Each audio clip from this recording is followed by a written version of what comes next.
Shalom saudara, kita berjumpa lagi dalam Renungan Harian. Hari ini kita akan bersama-sama belajar tentang solidaritas dan fanatisme. Saya akan bacakan satu cuplikan kisah dari Yohanes pasal 4 ayat 3. Ia pun meninggalkan Yudea dan kembali lagi ke Galilea. Namun, ia harus melintasi daerah Samaria. Lalu sampailah ia ke sebuah kota di Samaria yang bernama Sikar, dekat tanah yang diberikan Yakub dahulu kepada anaknya Yusuf. Di situ terdapat sumur Yakub.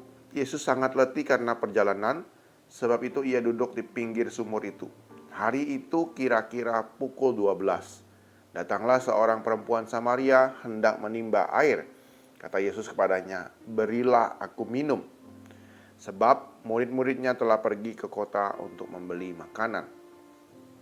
Nah, ayat 39, banyak orang Samaria dari kota percaya kepadanya, pada Yesus. Karena perkataan perempuan itu bersaksi. Ia mengatakan kepadaku segala sesuatu yang telah kuperbuat. Ayat 40, ketika orang-orang Samaria itu sampai kepada Yesus, mereka meminta dia tinggal dengan mereka. Ia pun tinggal di situ 2 hari lamanya. Karena perkataannya lebih banyak lagi orang yang percaya. Dan mereka berkata kepada perempuan itu, "Kami percaya, tetapi bukan lagi karena apa yang kau katakan. Sebab kami sendiri telah mendengar dia, dan kami tahu bahwa dia benar-benar juru selamat dunia." Nah, saudara, ada sebuah kisah tentang seorang pelajar itu berdiri di halaman sekolah, dan tiba-tiba ada bus lewat dan menghajar dia, dan akhirnya dia kecelakaan seperti itu. Nah, pengemudinya itu memang benar-benar mabuk, saudara. Dan melihat hal itu, kawan-kawannya cepat-cepat membawa temannya itu ke rumah sakit. Namun sayang, saudara, akhirnya kawannya itu yang tertabrak itu akhirnya meninggal. Mereka langsung mengumpulkan kawan-kawan di sekolahnya, mengumpulkan uang duka, terus datang kepada orang tua korban itu, dan akhirnya mereka memberikan sumbangan seperti itu. Dan kemudian mereka kumpulkan kawan-kawan juga, datang ke kantor polisi, lapor kejadian, dan meminta supaya sopir itu diadili dan dituntut supaya pengawasan untuk sopir-sopir truk ataupun bus bisa menyopir dengan baik dan tidak dalam keadaan mabuk, saudara. Jadi penggunaan alkohol itu dibatasi untuk para sopir-sopir. Nah, terus kemudian mereka meminta kepala sekolah untuk membuat pagar melindungi pelajar-pelajar, membuat marka jalan dan sebagainya, supaya akhirnya orang-orang lewat di depan sekolah itu bisa selamat. Mereka aman dari serudukan mobil ataupun motor. Nah, saudara, itulah yang disebut dengan solidaritas. Kesatuan yang timbul untuk kepentingan dan perasaan yang sama. Nah, kata solid itu artinya utuh, sepakat, tidak terpecah. Solidaritas menghasilkan perbuatan yang membangun dan membuat sebuah sistem yang baik, saudara. Namun, solidaritas itu berbeda dengan fanatisme. Nah, saudara, inilah yang kita harus mengerti perbedaannya, saudara. Fanatisme itu sama juga, adalah sebuah kesatuan, tapi digunakan dalam hal yang buruk. Kesepakatan yang digunakan untuk hal-hal yang menghancurkan.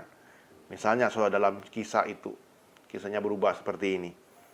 Jadi pelajar-pelajar itu melihat kawannya jadi korban supir mabuk, saudara. Kemudian mereka tangkap supirnya, mereka hajar supirnya, mereka ajak orang kampung pukuli supirnya ini dan hancurkan busnya, saudara. Nah, saudara, itulah fanatisme. Cirinya adalah semangat berlebihan, kesatuan yang berlebihan yang tidak berdasar pada akal sehat, tetapi berdasar kepada emosi yang tidak stabil, saudara. Nah, karena nggak ada akal sehat itu, membuat orang akhirnya bisa fanatik, bisa kebablasan, saudara. Akhirnya berbuat hal-hal yang tidak waras, saudara. Nah, saudara, mukulin supir itu hal yang tidak waras, saudara. Meskipun kita tahu dia tabrak orang sampai mati dalam keadaan mabuk, saudara. Nah, yang waras itu adalah dia dibawa ke polisi, dijatuhi hukuman, dituntut, diadili dalam beberapa bulan ataupun beberapa tahun. Bukan dia dipukuli sampai beberapa kali, saudara, sampai belur, saudara. Itu nggak waras, saudara. Lebih tidak waras lagi kalau yang dipukul itu bukanlah orangnya, tapi busnya. Busnya dibalik, dihancurkan, bahkan dibakar, saudara. Jadi bukan salah busnya, saudara, tapi orang yang mengendalikan bus itu. Jadi fanatisme itu akan mengakhirkan perbuatan-perbuatan yang tidak waras, saudara.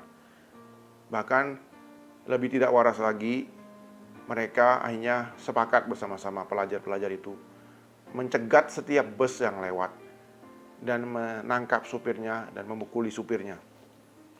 Jadi mereka ngamuk seperti itu. Atau mereka cari supir, ini supirnya suku apa, agama apa. Nah, kalau sama, ditangkap, dipukuli, saudara. Seperti itu.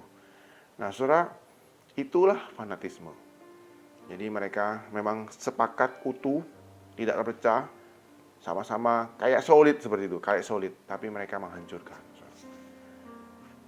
Nah, itulah yang disebut dengan fanatisme, yang berbeda dengan solidaritas, saudara. Nah, saudara, itulah bedanya antara solidaritas dan fanatisme. Nah, saudara, pendidikan yang berwawasan luas dapat menumbuhkan benih-benih sikap solider. Sebaliknya, indoktrinasi yang kerdil dapat mengakibatkan benih-benih fanatisme. Nah, saudara, inilah yang Yesus ajarkan di dalam kehidupannya di dunia ini bersama-sama dengan muridnya. Selama 3 tahun Yesus mengajar muridnya untuk punya solidaritas, mendidik mereka dalam kasih, saudara.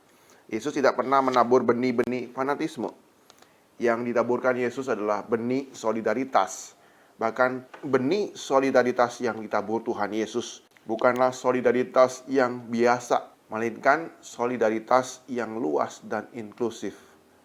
Yesus mengajarkan muridnya bukan hanya solider sesama murid-muridnya, melainkan solider kepada semua orang, juga kepada kalangan yang lebih luas.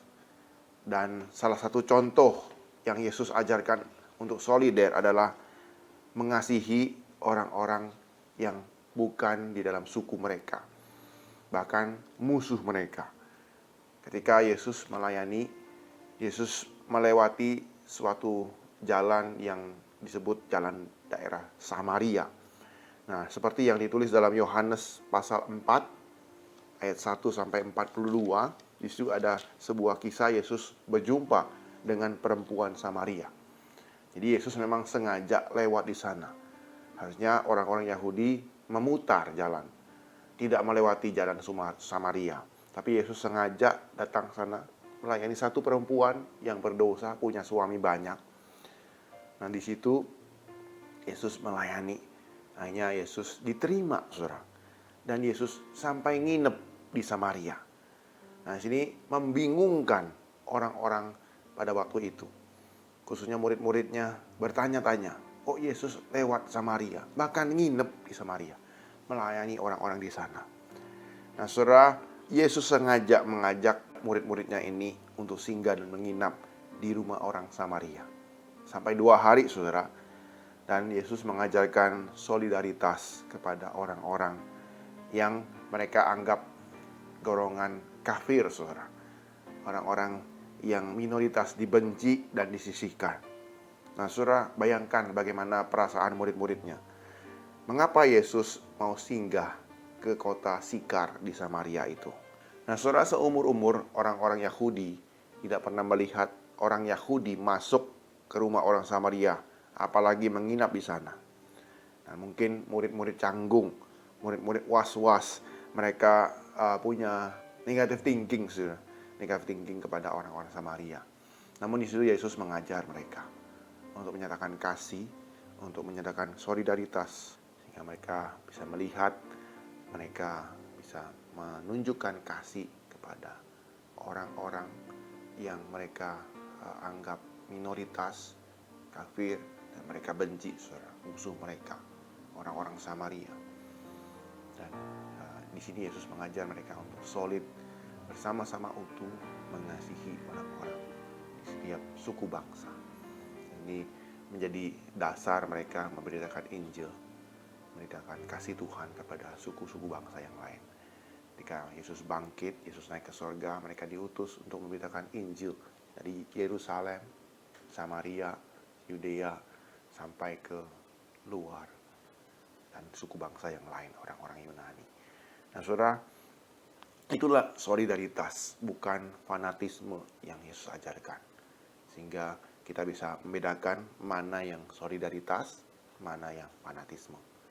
Sehingga kita boleh menjadi murid-murid Kristus yang setia, yang menjadi solid bersama-sama satu, mengasihi dengan kasih yang Yesus ajarkan kepada kita.